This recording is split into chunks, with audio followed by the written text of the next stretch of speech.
ठीक है, आपका जो बायो का फर्स्ट चैप्टर है फंडामेंटल यूनिट ऑफ लाइफ। ठीक है, बायो का आपका जो फर्स्ट चैप्टर है क्लास 9th में क्या है, फंडामेंटल यूनिट ऑफ लाइफ, उसको हम एक्सप्लोर करेंगे।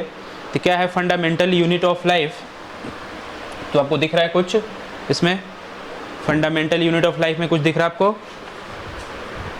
क्या है फंडामेंटल यूनिट ऑफ लाइफ? क्या बोलते हैं fundamental unit of life? Building block of all life. जितनी भी लाइफ है उनका बिल्डिंग ब्लॉक क्या है, किससे बने हुए हैं, क्या है कॉमन, क्या है कॉमन?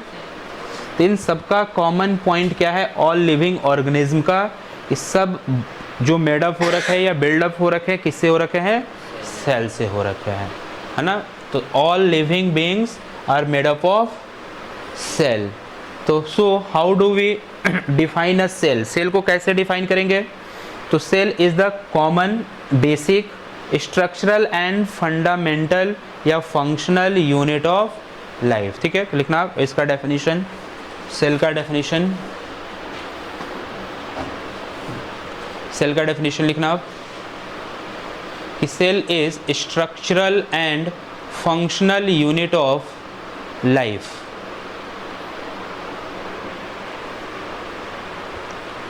सेल क्या है? Functional and structural unit of life. क्यों बोलते हैं इसको functional unit?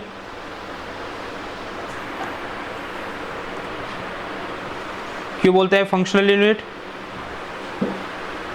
Why do cell known as functional unit? तो लिखो, क्वेश्चन करके लिखो आप, है ना, इसको थोड़ा सा समझे कि फंक्शनल यूनिट क्यों बोलते हैं, कि why do cell known as functional unit.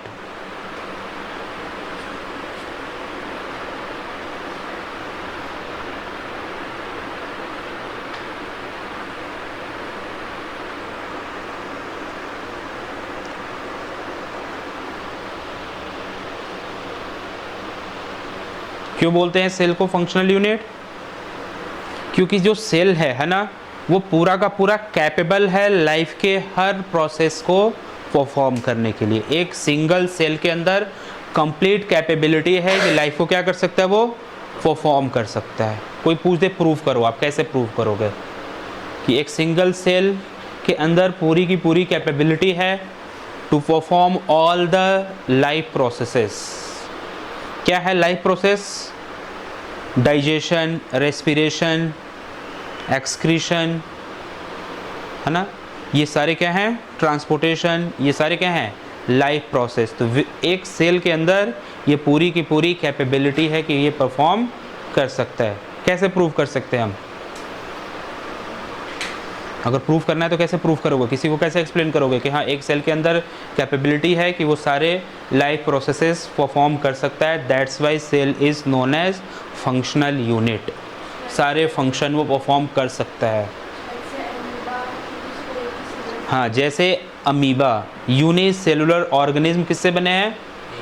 एक ही सेल, उसके पास एक ही सेल की बॉडी है और वो सेल 100% कैपेबल है उसके लाइफ के सारे फंक्शन को परफॉर्म करने के लिए। उससे भी अगर कोई छोटा यूनिट है क्या लिविंग ऑर्गेनिज्म में जो सारे फंक्शन परफॉर्म कर सकता है? सेल से भी छोटा यूनिट बताओ आप, सेल से भी सबसे छोटा यूनिट। तो सेल से भी सबसे छोटा यूनिट्स क्या होता है? जैसे माइटोकॉन्ड्रिया, वो सेल से भी छोटा है। सेल का जो न्यूक्लियस वो सेल से भी क्या है? छोटा है। ऐसे बहुत सारे सेल के ऑर्गेनल्स हैं जो सेल से भी क्या हैं? जैसे हमने ले लिया एक एग्जांपल माइटोकॉन्ड्रिया, बट माइटोकॉन्ड्रिया क्या कर सकता है? सारे फंक्शन को परफॉर्म नहीं कर सकता। स्मॉलेस्ट यूनिट है सेल से भी, बट सारे फंक्शन को परफॉर्म नहीं कर सकता, तो फिर उसको हम बेसिक यूनिट नहीं बोलेंगे। बेसिक यूनिट का मतलब सारी चीज़ें परफॉर्म करे, सारे फंक्शन परफॉर्म कर पाए। प्लस दूसरा इसको और क्या बोलते हैं हम? स्ट्रक्चरल। तो पहले हम आंसर क्या लिखोगे? आपने जो क्वेश्चन लिखा उसका आंसर क्या लिखोगे कि सेल क्यों है फंक्शनल यूनिट? बिकॉज लिखो, because a single cell is capable, a single cell is capable, a single cell is capable to perform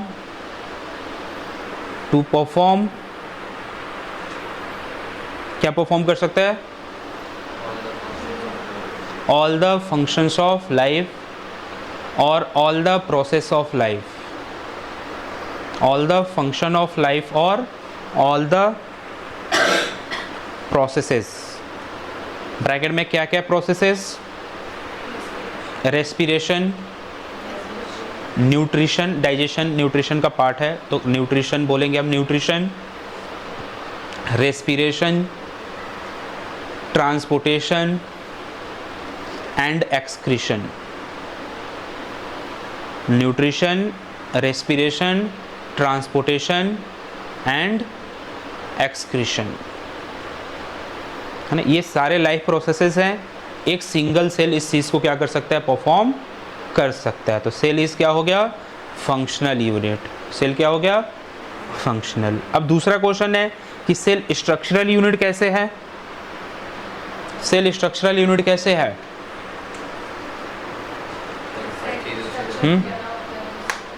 cell जैसे हम बोल सकते हैं नॉर्मल छोटे से एग्जांपल लेकर कि कोई सपोर्टेड कोई घर है ना, हाउस है कोई, है ना, किसी का कोई हाउस है या जो भी है, फ्लैट है या कोई बिल्डिंग है, पूरा का पूरा टावर है। तो उस जो बिल्डिंग बनी है उस बिल्डिंग को बनाने के लिए क्या यूज़ हुआ है? ब्रिक्स। क्या यूज़ हुआ है? छोटे छोटे स्मॉल ब्रिक्स को ऐडअप करते गए और उस पूरी बिल्डिंग की क्या हो गई? स्ट्रक्चर रेडी हो गई। तो वैसे ही जैसे ब्रिक्स पूरी बिल्डिंग का क्या हो गया? सबसे छोटा यूनिट, वैसे छोटे छोटे ब्रिक्स को ऐडअप करके कंबाइन करके क्या किया गया? बिल्डिंग का पूरा एक स्ट्रक्चर डेवलप किया गया। सेम वैसे ही सेल के कॉम्बिनेशन के, उनके एडिशन से क्या होता है? हमारी बॉडी का कंप्लीट स्ट्रक्चर डिसाइड हो रखा है। किससे डिसाइड हो रखा है पूरा स्ट्रक्चर? सेल से। तो इसका मतलब सेल क्या हो गया? Structural unit as well as functional unit of living organism. Clear बात है समझ में? तो डेफिनेशन छोटा है तो डेफिनेशन का हर पॉइंट आपको क्या होना चाहिए? समझ में आना चाहिए। फिर है कि सेल की इसमें डिस्कवरी कैसे हुई? सेल की डिस्कवरी कैसे हुई? बता सकते हो सेल की डिस्कवरी कैसे हुई? ठीक है, क्या कर रहे थे हम? Discovery of cell. ठीक है, ये तो पता चल गया कि सेल क्या है ना, स्ट्रक्चरल एंड फंक्शनल यूनिट है। बट ये पता कैसे चला और इसकी डिस्कवरी कैसे हुई, है ना? सेल इतना स्मॉलेस्ट यूनिट है कि हम उसके बिल्कुल अपनी नेकेड आई से उसे देख नहीं सकते। तो इसकी डिस्कवरी भी बड़ी क्या होगी फिर, है ना, बड़ी सरप्राइजिंग होगी कि डिस्कवरी हुई कैसे। जो चीज़ इनविजिबल है उसको कैसे डिस्कवर कर सकते हो आप? सोचो, है ना। तो सोचो इनविजिबल होता है सेल, है ना, हमें दिखता नहीं है, उसकी भी डिस्कवरी कितने प्रॉपर वे में की गई होगी तो बड़ा इंटरेस्टिंग है ना। तो डिस्कवरी कैसे हुई? तो 65 है ना, कितने ईयर पहले? बहुत, है ना, काफ़ी ईयर पहले जो ये साइंटिस्ट थे रॉबर्ट हुक, इन्होंने सेल की क्या की? डिस्कवरी की। किस ईयर में किया इन्होंने डिस्कवरी? 1665। कैसे किया? तो ऑब्जर्व किया उन्होंने, एक थिन सा स्लाइस ऑफ कॉर्क लिया। क्या है ये? Bark of a tree. जो ट्री है, ट्री का जो सबसे अपर लेयर होता है जिसको बार्क बोलते हैं, या ऐसे बोलो तो जिसको क्या बोलते हैं, और क्या बोलते हैं, और ट्री का जो सबसे अपर लेयर होता है बार्क ही बोलते हैं। और हिंदी वगैरह में क्या बोलते हैं? हाँ, बार्क तो इंग्लिश वर्ड हो गया, और नॉर्मल वर्ड में ठीक है। तो उसने क्या किया, जो ट्री है उसका जो सबसे अपर लेयर है उन्होंने वो लिया, ठीक है, तो उसको ऑब्जर्व किया। क्या किया? उसको ऑब्जर्व। कैसे? आंखों से तो दिखेगा ही नहीं। कैसे किया फिर ऑब्जर्व? कैसे किया? देखो ये ट्री है, ठीक है, ये जो अपर लेयर है ना, ये ट्री का क्या है? जो अपर लेयर है, दिख रहा है आपको? ये जो ब्लैक कलर का है, ये जो है ना, और यहाँ से वो ब्लैक कलर क्या हो चुका है? रिमूव किया जा चुका है ना। ये है बार्क, है ना, इसको छाल भी बोलते हैं। क्या बोलते हैं? है ना। तो ये बार्क है, ठीक है। तो इन्होंने इसको क्या किया? रॉबर्ट हुक ने इस चीज़ को ऑब्जर्व किया। कैसे किया उन्होंने ये चीज़? किया कैसे? तो ये बार्क है, बार्क लिया, ठीक है, under the self design microscope. मतलब इस जो बंदा है इसके अंदर इतना जुनून आ गया था, स्टडी करते करते कहीं से क्लिक कर गया है ना कि कुछ तो ऐसा है जो लिविंग बीइंग जिससे बने हुए कुछ तो ऐसी चीज़ें हैं, जैसे ब्रिक्स है बिल्डिंग बने हैं, कुछ कुछ उनके माइंड में आया होगा सेट ऑफ कुछ ऑब्जर्वेशन, और ये तो 100% श्योर हो गया होगा कि लिविंग बीइंग भी कुछ ऐसे ही स्मॉलेस्ट यूनिट से बने हैं। बस उसकी मुझे क्या करना है, फाइंड आउट करना है। उसको फाइंड आउट करने के लिए जैसे उन्होंने देखा ट्री भी लिविंग है, तो छोटा सा इसे पार्ट ले लिया है ना ऊपर का उसका, और फिर उसको ब्रेक करके या उसको और डीपली ऑब्जर्व करने की कोशिश किए होंगे। फिर ऐसे करते करते हुआ होगा यार कि और डिटेल में कैसे देखूं मैं इसको, क्या जूम कर पाऊँ वगैरह वगैरह, बहुत सारे माइंड में उनके क्वेश्चंस आए होंगे और चीज़ें डेवलप हुई होंगी। तो इस चीज़ के लिए उन्होंने खुद से क्या कर दिया, खुद से क्या किया, खुद से ही क्या कर दिया उन्होंने, माइक्रोस्कोप बना दिया। क्यों बनाया, ताकि इसको डीप में जो बार्क है ट्री का उसको और डीप में क्या किया जाए, देखा जाए, ऑब्जर्व किया जाए कि और क्या है इसके अंदर। उस चीज़ के लिए उन्होंने माइक्रोस्कोप ही डेवलप कर दिया। माइक्रोस्कोप का डेवलपमेंट इतना इजी टास्क नहीं है। वो कैसे डेवलपमेंट हुआ होगा, उनके अंदर क्या होगा फिर, तगड़ी वाली जुनून। जैसे एक आपको सिंपल सा क्वेश्चन दिया जाता है, सिंपल क्वेश्चन, ये तो कॉम्प्लेक्स चीज़ है डिस्कवरी करना। सिंपल सा एक क्वेश्चन दिया जाएगा, 2 मिनट बोले अरे सर नहीं आता है, क्योंकि आपके अंदर वो जुनून नहीं है। प्रॉब्लम के लिए कोई आज तक एक फार्मूला डेवलप करके दिखाओ आप कि ये सर देखो ये मैं नया फार्मूला बनाया हूँ, इससे क्या हो जाएगा, ये प्रॉब्लम सॉल्व हो जाएगा। बट वो जुनून ही नहीं है। वो जुनून किसके अंदर था, रॉबर्ट हुक के अंदर। उनको ऑब्जर्व करना था बार्क को, उसके लिए उन्होंने खुद से ही क्या बना दिया। नहीं तो वो भी बोल देते यार छोड़ो, नहीं ऑब्जर्व हो सकता है, हटाओ छोड़ो इसे। बट वो जुनून था ही नहीं, छोड़ने वाला जुनून था ही नहीं, है ना, स्किप करना ही नहीं है इसको, है ना, करके दिखाना है, वो वाली जुनून थी। और उस जुनून ने क्या कर दिया, उनको सेल की तो डिस्कवरी किया ही किया, खुद का क्या बना दिया उन्होंने, माइक्रोस्कोप। इस लेवल का जुनून होगा तो ऐसा सिंगल प्रॉब्लम नहीं है किसी भी सब्जेक्ट में, मैथ हो या साइंस हो, अनदर कोई भी सब्जेक्ट हो, कि आप सॉल्व नहीं कर सकते। बस क्या होना चाहिए आपके अंदर, तो आपके अंदर जुनून है कि कब क्लास फिनिश हो, कब मम्मी पापा इधर उधर साइड में जाए और मोबाइल लूँ और ख़तरनाक तरीके से अपने टाइम का क्या कर दूँ, वेस्ट कर दूँ। और ऐसे वेस्ट करते करते लाइफ का लास्ट पॉइंट आ जाएगा, डेड पॉइंट, काम ख़त्म। लाइफ का लास्ट पॉइंट क्या है, बस ख़त्म। तो जुनून लाओ, है ना, कि अगर रॉबर्ट हुक, है ना, ट्री का जो बार्क है उसको ऑब्जर्व करने के लिए खुद से माइक्रोस्कोप डेवलप कर सकता है बंदा वो, तो क्या हम भी बहुत सारी चीज़ें नहीं कर सकते, डेवलप कर सकते। उस समय कितनी सारे रिसोर्सेज होंगे, 60-65 का मतलब बहुत साल पहले कितना रिसोर्स होगा, बहुत कम ही रिसोर्स होंगे। आजकल इतने सारे रिसोर्स है, डेवलप आप करना चाहो करो, लेकिन आप करोगे नहीं, आपके पास रिसोर्स है फालतू के, डिस्ट्रैक्शन वाला। आपके अंदर क्या है, डिस्ट्रैक्शन वाली चीज़ें आपको अट्रैक्ट करती हैं, डिस्कवरी वाली चीज़ें अट्रैक्ट ही नहीं करती। D for discovery, D for distraction, तो डी आपको चूज करना है, बट आप चूज ही नहीं कर पाते।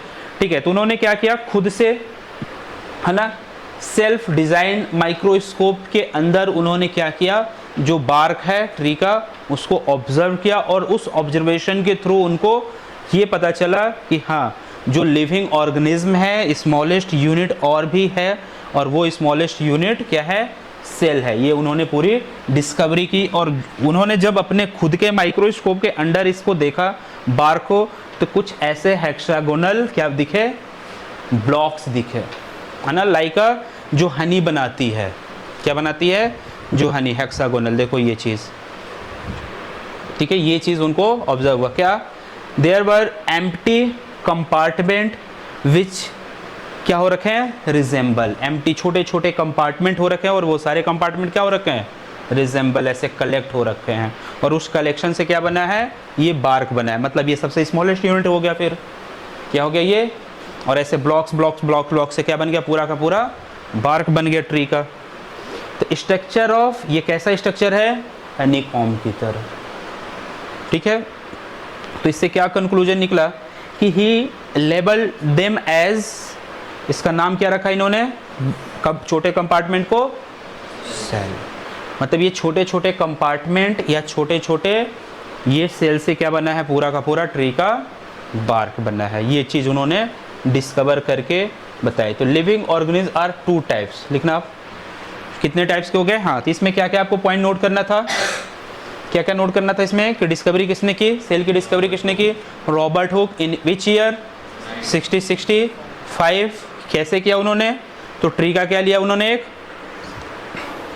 बाग, और उसको ऑब्जर्व किससे किया, सेल्फ डिजाइन माइक्रोस्कोप के अंडर उन्होंने उसको ऑब्जर्व किया, और उस ऑब्जर्वेशन में उन्हें स्मॉलेस्ट कंपार्टमेंट दिखे, हेक्सागोनल या लाइक अ हनी कॉम्ब, और उसको उन्होंने एक टर्म क्या दिया है, सेल वर्ड एक उन्होंने टर्म दिया है। क्लियर, फास्ट नोट कर सकते हो आप। ठीक है, तो जो लिविंग बींग्स हैं उनको हम क्या कर सकते हैं, 2 कैटेगरी में डिवाइड कर सकते हैं। एक यूनिसेलुलर जो कंप्लीटली एक सिंगल सेल से बना हुआ है, उसकी पूरी की पूरी एक सेल की ही बॉडी है, पूरा का पूरा एक सेल ही क्या कर रहा है, उसकी लाइफ को कंट्रोल कर रहा है। और एक मल्टी सेलुलर जिनकी बॉडी किससे बनी है, मिलियंस नंबर है ना, मल्टीपल सेल से, जैसे हम हो गए है ना, हम और आप लोग क्या हैं, मल्टी सेलुलर ऑर्गेनिज्म है ना। हमारी जो बॉडी बनी है वो मिलियंस नंबर ऑफ सेल के कॉम्बिनेशन से बनी है, बट जो अमीबा है उसके कितने, उसकी बॉडी किससे बनी है, एक सिंगल सेल, तो वो सिंगल सेलुलर ऑर्गेनिज्म है ना। तो हम क्या कर सकते हैं, लिविंग ऑर्गेनिज्म को 2 कैटेगरी में कर सकते हैं, है ना, made up of single cell, fast note कर सकते हो आप, और made up of many cell, है ना। फ्लो डायग्राम बनाओ, है ना, उसमें लिखना unicellular made up of single, और मल्टी का क्या मतलब हो गया, made up of multi sales.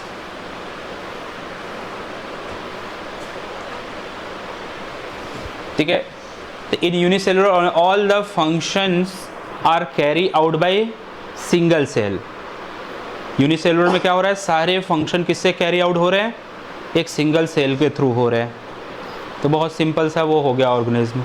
But multi में क्या हो रहा है कि many cells group together in a single body and assume different function in it to form various body parts।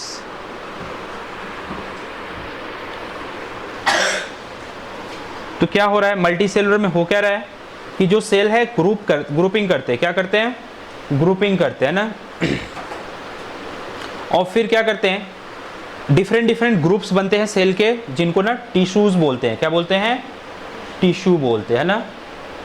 तो वो टिश्यू का क्या काम है कि एक पर्टिकुलर फंक्शन को क्या करना, परफॉर्म करना। हमारी बॉडी बहुत सारे फंक्शन परफॉर्म करती है, और वो सारे function different groups of cell से परफॉर्म होता है ना।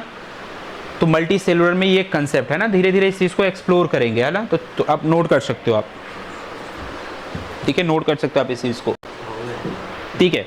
फिर नेक्स्ट फर्दर देखते हैं हम, ये सम एग्जाम्पल्स हो गए। क्या क्या एग्जाम्पल्स हो गए आप देख सकते हो, ये यूनिसेलुलर ऑर्गेनिज्म है, और ये क्या है, मल्टी सेलुलर। ये क्या है, मल्टी सेलुलर्स है ना।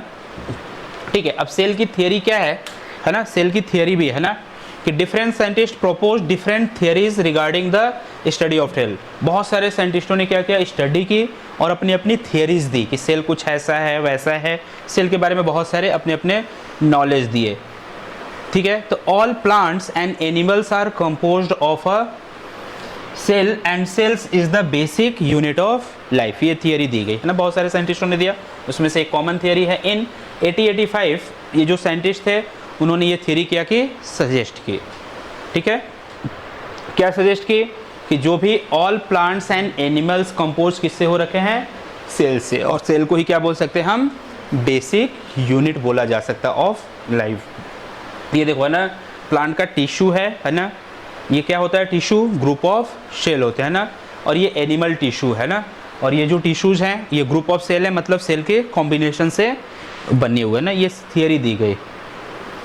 All cells arises from pre existing cells, है ना। क्या मतलब वो इसका कि जो सेल है वो कहाँ से आ रहा है, पहले से वो एग्जिस्ट कर रहा है सेल, उससे आ रहा है वो, है ना। सेल से क्या हो रहा है, नया सेल बोल सकते हैं, ऐसे डेवलप हो रहा है। ये थियरी दी गई है ना। देखो ये सेल है, और फिर क्या हो रहा है यहाँ पे आगे आप देखोगे, इसको बोलते हैं सेल डिवीजन।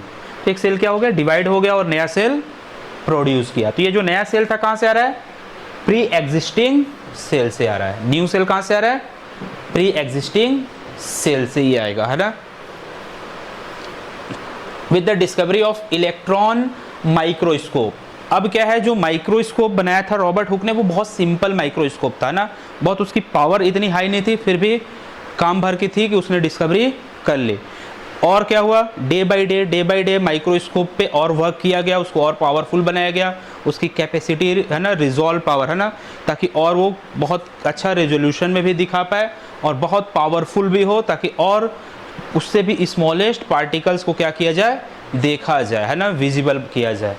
तो 1940 कितने ईयर बाद, कब किया था उसने, 1665 है ना, बेसिक था वो है ना। उसके इतने साल बाद आया क्या, इलेक्ट्रॉन माइक्रोस्कोप। ये हाई पावरफुल माइक्रोस्कोप है, इतना हाई पावर माइक्रोस्कोप है, इसका जो नेम है ना, इसका नेम क्या है, इलेक्ट्रॉन माइक्रोस्कोप। क्या रखा गया, इलेक्ट्रॉन, क्योंकि जो हम इलेक्ट्रॉन को भी क्या कर सकते हैं, इस माइक्रोस्कोप से देख सकते हैं। और इलेक्ट्रॉन अपने आप में बहुत ही स्मॉलेस्ट पार्टिकल है। इलेक्ट्रॉन क्या करता है, जो एटम है ना, एटम को और डिवाइड करोगे तो आपको क्या मिलेगा, इलेक्ट्रॉन। तो एटम से भी छोटा क्या है, और उसको भी देख सकते हैं इस माइक्रोस्कोप से। तो ये कितना पावरफुल है, इसीलिए इसका नाम क्या रखा गया, इलेक्ट्रॉन माइक्रोस्कोप है ना। 1940 में discovery. It was easy to understand the complex structure of cell.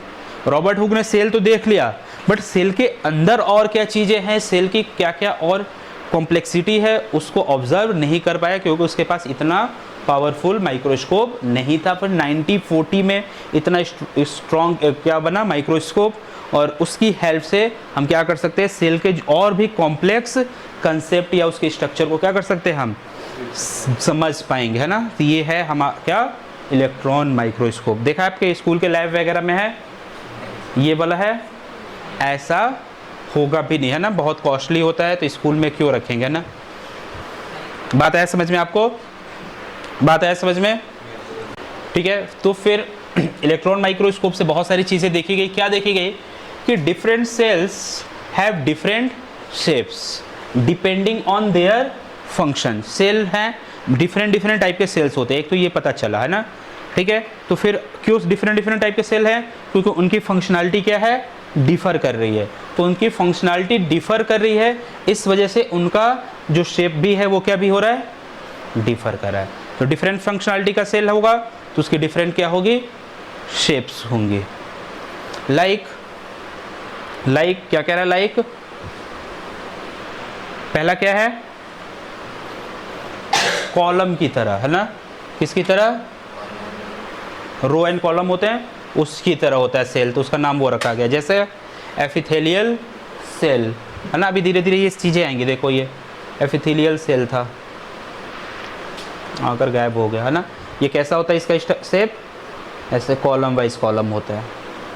फिर दूसरा क्या है, दूसरा क्या है सेकेंड, कैसा है ये, सर्कुलर बाई कॉनकेव। सर्कुलर भी होगा और वो दोनों साइड से कॉनकेव स्ट्रक्चर भी, वो जैसे आरबीसी रेड ब्लड सेल क्या होते हैं, सर्कुलर एंड बाई कॉनकेव। फिर स्पिंडल शेप के भी होते हैं। The shape like spindle, spindle is a device to spin fibres into thread. Thread को फाइबर्स है ना, जो फाइबर्स है उसको थ्रेड बनाने के लिए स्पिंडल का यूज़ होता है ना, स्पिन किया जाता है, तो उसकी शेप से मैच करता है, इसीलिए उसका नाम क्या रखा गया, स्पिंडल। ऐसे है ना, ऐसे शेप के भी होते हैं सेल। और क्या क्या हो सकता है ना, कौन होता है, स्मूथ मसल सेल, जो मसल्स है ना, स्मूथ मसल सेल्स, जो मसल्स है स्मूथ वाले मसल। फिर ओवल शेप का भी होता है ना, जैसे एग वगैरह हो गया, ओव्यूम्स हो गए। और कैसा होता है, इरेगुलर, कोई शेप ही ना हो उसका, कुछ भी हो सकता है। जैसे अमीबा, अमीबा का कोई फिक्स शेप नहीं होता, इरेगुलर हो गया है ना, लिख सकते हो ना, शेप्स ऑफ सेल्स। सर्कुलर भी सेल्स होते हैं, जैसे फैट सेल हमारे सर्कुलर होते हैं। फिर ब्रांचेस भी होते हैं, नर्व सेल ब्रांचेस उसमें होते हैं, देखा आपने नर्व सेल। फिर स्पाइरल है ना, इसके स्पाइरल शेप में भी होते हैं। और रेक्टेंगुलर शेप के भी होते हैं। तो बहुत सारे डिफरेंट क्या हो गए, सेल्स के शेप्स हो गए, ठीक है। रॉड टाइप के भी होते हैं, तो ये डिफरेंट शेप्स हो गए ना। अब सेल का स्ट्रक्चर क्या होगा, ठीक है, शेप्स देख लिया सेल का। अ cell is made up of different component, जो सेल का स्ट्रक्चर है, हाँ उसको नोट कर लेना, ठीक है। तो जो सेल का जो आपका स्ट्रक्चर है, क्या है सेल का स्ट्रक्चर, कैसे पता चला, जब इलेक्ट्रॉन माइक्रोस्कोप की डिस्कवरी हो गई तो सेल का जो कॉम्प्लेक्स स्ट्रक्चर है उसको ऑब्जर्व किया गया कि सेल क्या है, बहुत सारे उसके अंदर और भी छोटे छोटे क्या हैं, पार्ट्स है ना। तो अ cell is made up of different क्या कंपोनेंट, और भी इसके बहुत सारे पार्ट्स है। क्या क्या पार्ट्स है, जैसे सेल वॉल होता है, एक पार्ट हो गया। दूसरा पार्ट प्लाज्मा मेम्ब्रेन भी सेल के अंदर होता है, और क्या है, साइटोप्लाज्म भी सेल के अंदर होता है, और क्या है, सेल ऑर्गेनल्स, बहुत सारे सेल ऑर्गेनल्स भी होते हैं। Let's see them one by one. ये क्या है, कंपोनेंट्स ऑफ सेल है। सेल इन सारे कंपोनेंट से कंबाइंड होकर बना है। तो सोचो सेल तो अपने आप में छोटा है, तो उनके इतने सारे जो पार्ट्स है ये कितने और छोटे होंगे, है ना। सेल को कैसे हम देख सकते हैं, माइक्रोस्कोप, ये तो उससे भी छोटे हैं, तो सिंपल माइक्रोस्कोप की नीड नहीं पड़ेगी, किसकी नीड पड़ेगी, इलेक्ट्रॉन माइक्रोस्कोप के थ्रू क्या कर सकते हैं हम, इन सारे उसके कंपोनेंट्स, सेल के जो कंपोनेंट्स है उसको भी हम ऑब्जर्व कर सकते हैं, ठीक है। इनको क्या करेंगे, वन बाय वन अब डिटेल में इनकी स्टडी करेंगे। तो पहला क्या हो गया हेडिंग, फिर प्लाज्मा मेम्ब्रेन। पहला क्या हो गया, प्लाज्मा मेम्ब्रेन। तो क्या है plasma membrane, it is also called, इसको दूसरा नाम क्या है, क्या है, सेल मेम्ब्रेन भी बोलते हैं। प्लाज्मा मेम्ब्रेन और सेल मेम्ब्रेन दो टर्म्स हो गए इसके, है ना। अब क्या है सेल मेम्ब्रेन, ये सेल है, सेल का जो आउटर बाउंड्री बोल सकते हैं ना, क्या बोल सकते हैं हम, सेल की जो बाउंड्री है ना, आउटर पार्ट, ठीक है। तो क्या है, it is the thin outer covering of cell. Cell है, उसके सराउंडिंग में एक कवरिंग हो रखी है, सेल की क्या हो रखी है, जैसे देखो आपकी सोसाइटी है पूरी क्या हो रखी है, इसकी बाउंड्री, तो वैसे ही सेल की जो बाउंड्री है, आउटर कवरिंग, उसको क्या बोलेंगे हम, प्लाज्मा मेम्ब्रेन या सेल मेम्ब्रेन। क्या करता है ये, क्या करता है ये, तो बाउंड्री हो गई, मतलब उस बाउंड्री के अंदर क्या है, और उसके बाहर क्या है, सेल की दुनिया, बाहर की चीजें, है ना। तो क्या करे, इसको सराउंडिंग से सेल को क्या करता है, सेपरेट करता है। ये बाउंड्री क्या कर रहा है, सेल को सराउंडिंग से क्या कर रहा है, ये सेपरेट कर रहा है। अगर बाउंड्री ना हो तो सेल क्या होगा, पूरा का पूरा स्प्रेड आउट हो जाएगा पूरा अपनी पूरी इन्वायरमेंट में ना। तो ये क्या कर रहा है, सेल को सराउंडिंग से सेपरेट करता है। इसके बहुत सारे और भी फंक्शंस हैं ना। It separates the content of the cell from external environment. जो एक्सटर्नल इन्वायरमेंट है उससे क्या कर रहा है, सेल के जो क्या है कंटेंट से, अंदर उसके बहुत सारे पार्ट्स हैं, उसको क्या कर रहा है, ये सेपरेट कर रहा है। तो ये फंक्शनैलिटी हो गई, है ना। देखो ये आपको दिख रहा है, दिख रहा है आपको, ये एक्सटर्नल पार्ट है और ये क्या है, इंटरनल। क्या कर रहा है, एक्सटर्नल को इंटरनल से अलग सेपरेट कर रहा है। तो बाउंड्री होना भी जरूरी है ना। फिर और क्या है, the plasma membrane is flexible.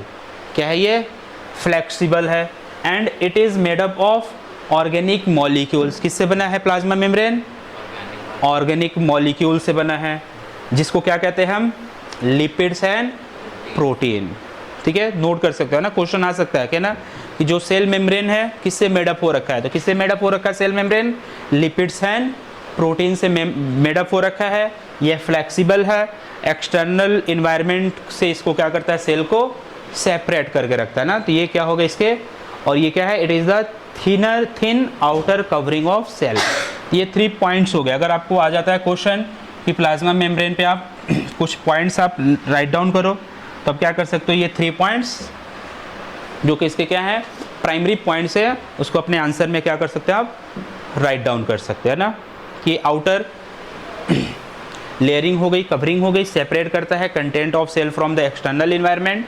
Plasma membrane flexible है ना, और मेडअप किससे हो रखा है, ये लिपिड्स एंड प्रोटीन से ये मेडअप हो रखा है। सिंपल सा है, क्लियर, बातें आई समझ में। तो हम क्या कर रहे हैं, कंपोनेंट्स ऑफ सेल की बात कर रहे हैं ना, ठीक है।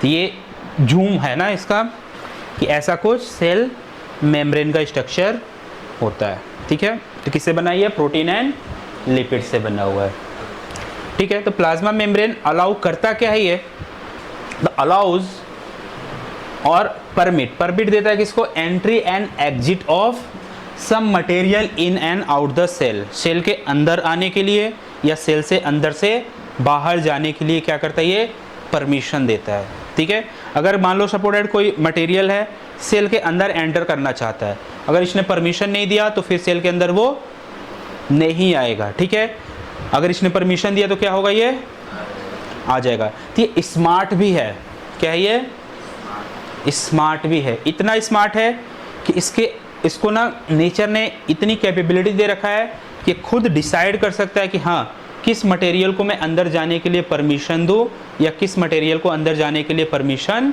ना दूँ। परमिशन देगा इसका मतलब वो सेल के लिए कुछ इंपॉर्टेंट मटेरियल है उसे परमिशन देगा, अगर कुछ ऐसे डेंजरस चीज़ें होंगी उसको वो परमिशन फिर नहीं देगा। तो इसीलिए प्लाज्मा मेम्ब्रेन को बोलते हैं इसको सेलेक्ट, है ना, अभी आएगा वो टर्म, है ना, पहले देखते हैं ना।